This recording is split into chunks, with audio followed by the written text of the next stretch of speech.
Well, the Roush Fenway team has a outstanding record here in all 3 touring series, a total of 20 wins. They know how to get the job done, and that young man, again, very appreciative of all the hard work and effort it takes each and every week by these teams to get them out here and give them a good car.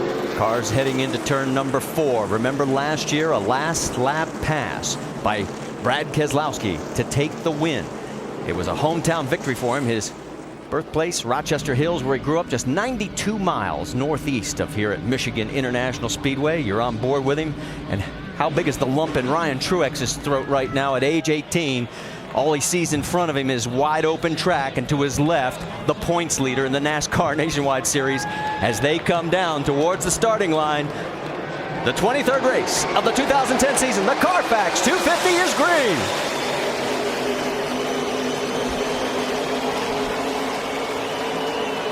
Oh, we're going to try 3 wide already. That's Menard on the low side.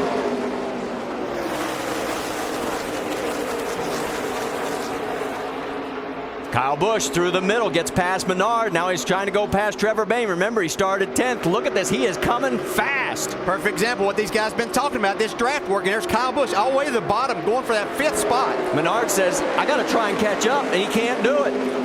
You see Justin Allgaier caught in the middle also. It's kind of like Daytona. If you get caught in the middle on that back straightaway, he just went straight backward. Carl Edwards trying to find a spot. Trevor Bayne's in a very uncomfortable position. He's in the middle of that. These guys right now are in a situation with these cars they have not been in. They had no idea how they might react. That's not stopping them from trying a lot of stuff early on. First lap, if it stays like this is going to be a great race. Joey Logano trying to get underneath the 60 of Carl Edwards. There's Ricky Stenhouse Jr. Here comes the 11 of Brian Scott. Boy, look at that draft. You see it, the 62 car, Brendan Gaughan, just really closes the gap. Now they're 3 wide getting in the corner.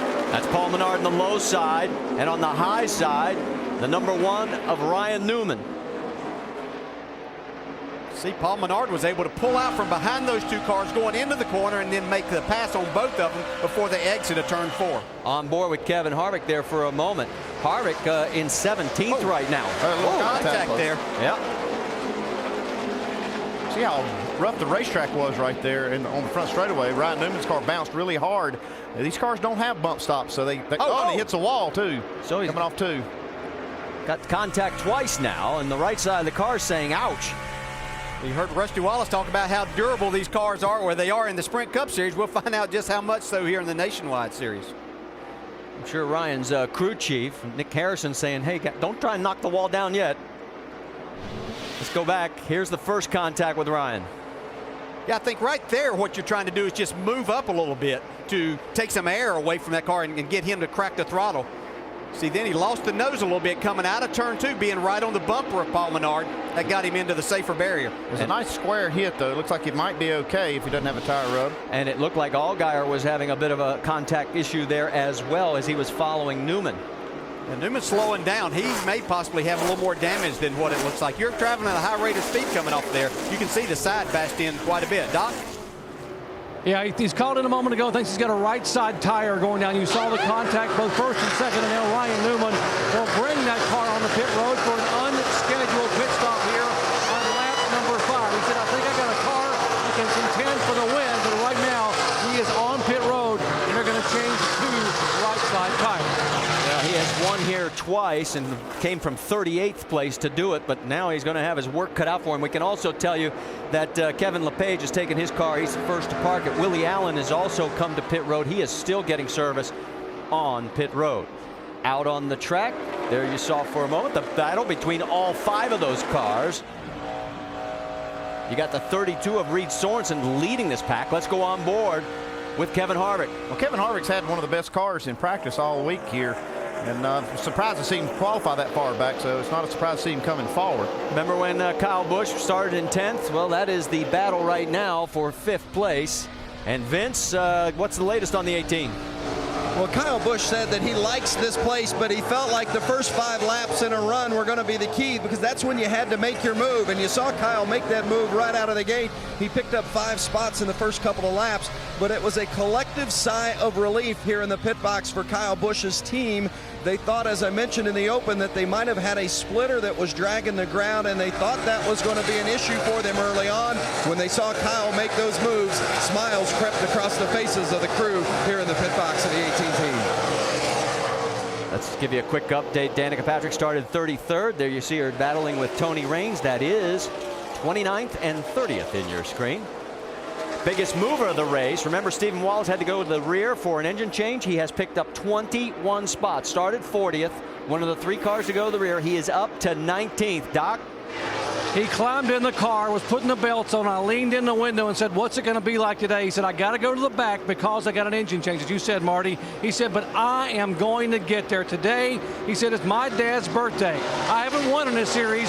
What better day to win it than today to give back to my dad who's done so much for me? He said, I'm going to the front. Tell you what, I'd rather have a win than a pair of socks and stuff like that they usually buy me. I'd go with the win anytime, don't you think, Brad? I hear you, brother. Darn, and we picked out a real nice pair of socks for you too, Rusty. Hey, Stephen Wallace ranks 2nd in points right now, earned over the last 4 races. Only 21 points behind Brad Keselowski during that stretch. And he won here back in 2005 in an ARCA race. There's your top 5 at the Carfax 250 at Michigan. Goodyear, the official tire of NASCAR. Back here at Michigan International, Brad Keselowski leads by 3.3 seconds over Ryan Truex. That's what it looks like from above. Let's update you on 4 cars behind the wall. Josh Wise, Danny Eflin, Kevin LePage, and Willie Allen, all listed as off. Ryan Newman's back out on the track. He is 1 lap down. As we drift a little bit further back through the field, we've got some great battles going on. There is Trevor Bayne. He's got his hands full right now with the 62 of Brendan Gaughan and also the 12 of Justin Allgaier.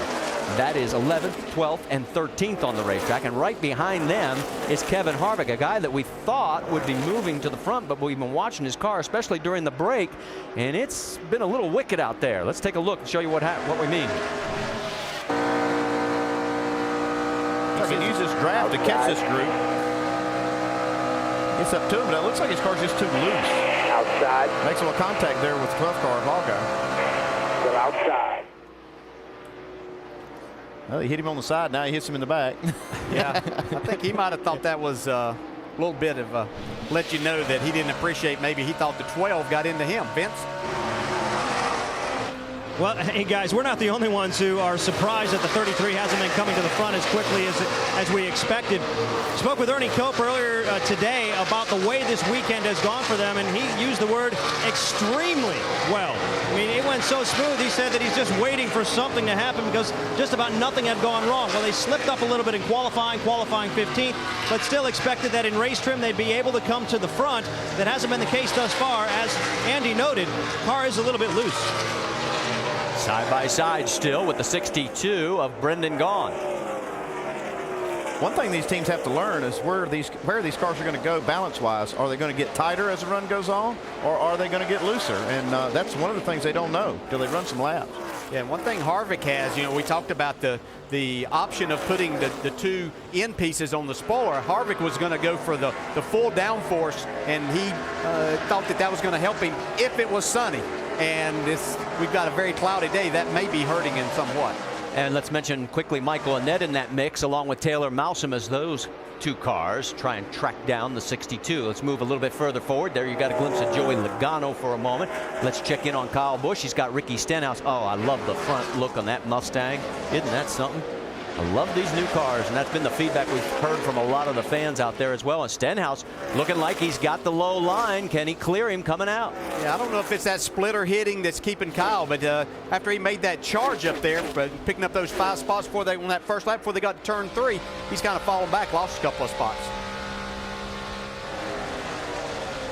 Well, that's funny. The Fords are pretty fast down the straightaway. How's our splitter right here?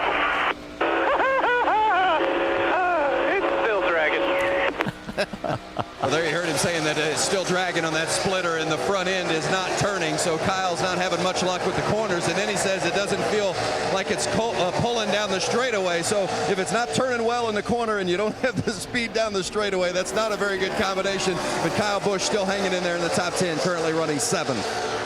I guess everything else is all right except for that, though, right? We mentioned Ryan Newman back out on track. Well, he's about to go 2 laps down as there goes the 22 right on by.